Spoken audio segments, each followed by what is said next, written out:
எல்லாருக்கும் வணக்கம். நான் டாக்டர் ஸ்ரீதர் பேசுகிறேன்.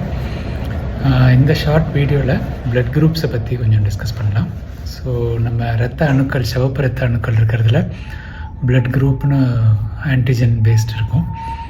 ஒவ்வொருத்தருக்கும் ஒவ்வொரு ஸ்பெசிஃபிக் பிளட் குரூப் இருக்கும். இது வந்து நம்ம பேரண்ட்ஸ்டேருந்து இன்ஹெரிட் பண்ணுற குரூப். ஸோ மெயினாக டிஸ்கஸ் பண்ணால் ஏபிஓ அண்ட் ஆர்ஹெச் ரெண்டு different types of blood group systems இருக்குது.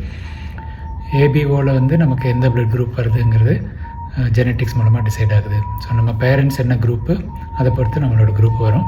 அதில் டிஃப்ரெண்ட் காம்பினேஷன்ஸுக்குள்ள ஆப்ஷன்ஸ் இருக்குது. ஸோ ஓ குரூப் தான் நம்ம இந்தியன் கம்யூனிட்டியில் காமனஸ்ட் குரூப்.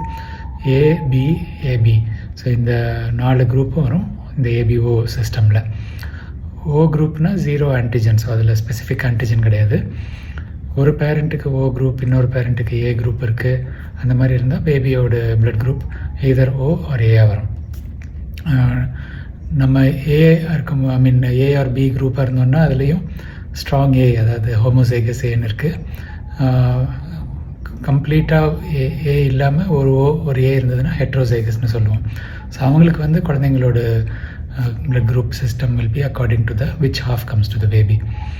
ஸோ இந்த பி குரூப்லேயே அதே மாதிரி தான்.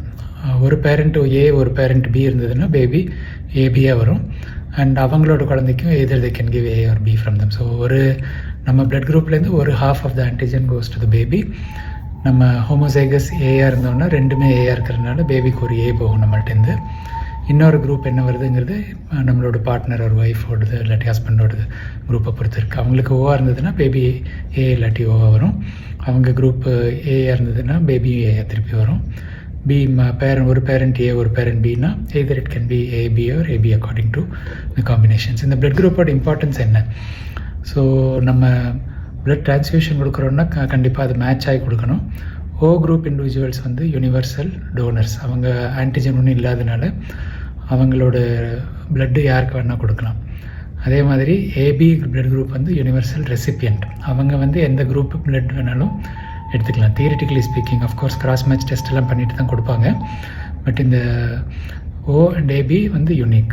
அந்த A and B specific group match பண்ணி கொடுக்கணும். அது பிளட் பேங்க்கில் ப்ரொசீஜர் இருக்குது, கிராஸ் மேட்சிங்னு சொல்லுவோம். ஸோ நம்ம டோனர் யார் ரத்தம் கொடுக்க போகிறோங்களோ அவங்களோட பிளட்டும் இந்த பிளட்டு மேட்ச் ஆகுதான்னு டெஸ்ட் பண்ணிட்டு கொடுப்பாங்க. இன்னொரு இம்பார்ட்டன்ட் திங், பேபிக்கு வந்து blood group A or B இருக்குது, மதரோட பிளட் குரூப் ஓன்னா இந்த ஏக்கும் பிக்கும் எதிர்த்து உள்ள ஆன்டிபாடிஸ் மதரோட சிஸ்டமில் இருக்கலாம். அது பேபியோட ரத்த அணுக்களை டிஸ்ட்ராய் செய்யும்போது பேபி பிறந்த உடனே ஜாண்டிஸோட ரிஸ்க் ஜாஸ்தி. இது ஏபிஓ இன்கம்பேட்டபிலிட்டி சொல்லுவோம். ஸோ அதாவது மதர் ஓ, பேபி வந்து ஏபி ஆர் ஏபி. இந்த மாதிரி குரூப்ஸ் இருந்ததுன்னா இந்த ஆன்டிபாடி ஃப்ரம் த மதர் பேபிக்கு வந்துட்டு அதனால் ஜாண்டிஸ் வரலாம். இந்த பிளட் குரூப் இருக்கிற எல்லா பேர்ஸுக்கும் இந்த மாதிரி ஜாண்டிஸ் வரணும்னு அவசியம் இல்லை.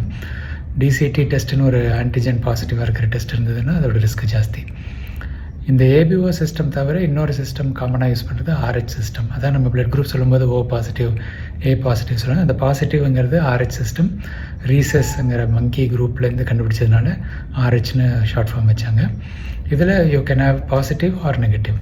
ஸோ ஆர்ஹெச் பாசிட்டிவ் தான் நம்ம ஊரில் ஜாஸ்தி. ஆர்ஹெச் நெகட்டிவ்னா ஆர்ஹெச் ஆன்டிஜன் இல்லைன்னு அர்த்தம். ஆர்ஹெச் டின்னு சொல்லுவோம் நார்மலாக. இதுலேயும் இதே இது இருக்குது. மதர் ஓ பாசிட்டிவ் இல்லாட்டி நெகட்டிவ், பேபி குரூப் வந்து டிபெண்ட்ஸ் ஆன் காம்பினேஷன். ஹஸ்பண்ட் பாசிட்டிவாக நெகட்டிவாக.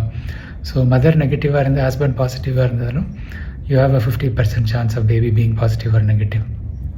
மதர் நெகட்டிவாக இருந்தபோது பேபி பாசிட்டிவாக இருந்ததுன்னா வயிற்றுக்குள்ளே இருக்கும்போதே இந்த பிளட் குரூப் எக்ஸ்போஷர் வரலாம். இந்த சென்சிட்டைசேஷனால் பேபிக்கு ஜாண்டிஸ் ரிஸ்க் ஜாஸ்தி. யூஸ்வலாக இது ஃபஸ்ட்டு பேபிக்கு அதிக அஃபெக்ட் ஆகுது. Unless mother had transfusion, abortion அந்த மாதிரி தான் வந்துட்டு மதருக்கு ஏற்கனவே அந்த ஓ குரூப்புக்கு சென்சிட்டைஸ் ஆகிடுச்சு, ஷி ஹேட் ஆன்டிபாடிஸ்னால் பேபிக்கு ஃபஸ்ட் பேபியில் அஃபெக்ட் ஆகும். இல்லாட்டா செகண்ட் தேர்ட் பேபிஸில் தான் அஃபெக்ட் ஆகிற சான்ஸ் ஜாஸ்தி.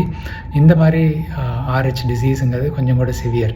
அந்த பேபிக்கு ஜாண்டிஸ் வரது மட்டும் இல்லாமல் அவங்களோட ரத்த அணுக்கள் கொல்லப்படுறதுனால அனீமியா வரும், சிவியர் அனீமியா. இது வந்து ப்ரெக்னென்சி வயிற்றுக்குள்ளே இருக்கும்போதே ஆரம்பிக்கிறதுனால பேபி ரொம்ப ஃப்ளூயிட் ப்ராப்ளம் வந்து ஹைட்ராப்ஸ்னு சொல்லுவோம். பேபி வயிற்றுக்குள்ளே லாஸ் ஆகும் சான்ஸ் இருக்குது. இது வந்து ஒரு 30 வருஷம் முன்னாடி காமனாக இருந்தது. ஆனால் அதுக்கப்புறம் ஆன்டி-டின்னு ஒரு injection mother O negative any blood group negative blood குரூப்பாக இருந்ததுன்னா ஆன்டி-டிங்கிற இன்ஜெக்ஷன் மதருக்கு 28 வீக் ப்ரெக்னென்சியில் கொடுப்பாங்க. பேபி பிறந்த உடனே பேபி பிளட் குரூப் பாசிட்டிவாக இருந்தால் கொடுப்பாங்க. இது வந்து ஹஸ்பண்ட் பாசிட்டிவ் குரூப்பாக இருந்தால் மட்டும்தான் தேவைப்படும். ஹஸ்பண்ட் நெகட்டிவாக இருந்தால் பேபி நெகட்டிவாக தான் வரப்போகுது. அதாவது மதர் நெகட்டிவ் ஃபாதர் நெகட்டிவ்னா பேபி நெகட்டிவாக தான் வரும். ஸோ இந்த ஆன்டி-டி வந்ததுக்கப்புறம் இது ஒரு புரட்சின்னு சொல்லலாம். இந்த RH டிசீஸ், அந்த சிவியர் டிசீஸ், அதனால் பேபிஸ் லாஸ் ஆகிறது அதெல்லாம் கம்மியாயிடுச்சு. ஸ்டில் இதை மிஸ் பண்ணிட்டாங்க. அப்புறம் ப்ரெக்னென்சியில் இந்த RH டிசீஸ் இருக்குன்னு கண்டுபிடிச்சா ஃபீட்டல் மெடிசன் சென்டரில் போய் மானிட்டர் பண்ண வேண்டியிருக்கும். சிவியர் டிசீஸ் இருந்தால் வயிற்றுக்குள்ளே கூட ட்ரான்ஸ்ஃபியூஷன் பண்ணலாம். ஸோ இந்த ஷார்ட் வீடியோ உங்களுக்கு ஹெல்ப்ஃபுல்னு நினைக்கிறேன். ஷேர் பண்ணிக்கோங்க.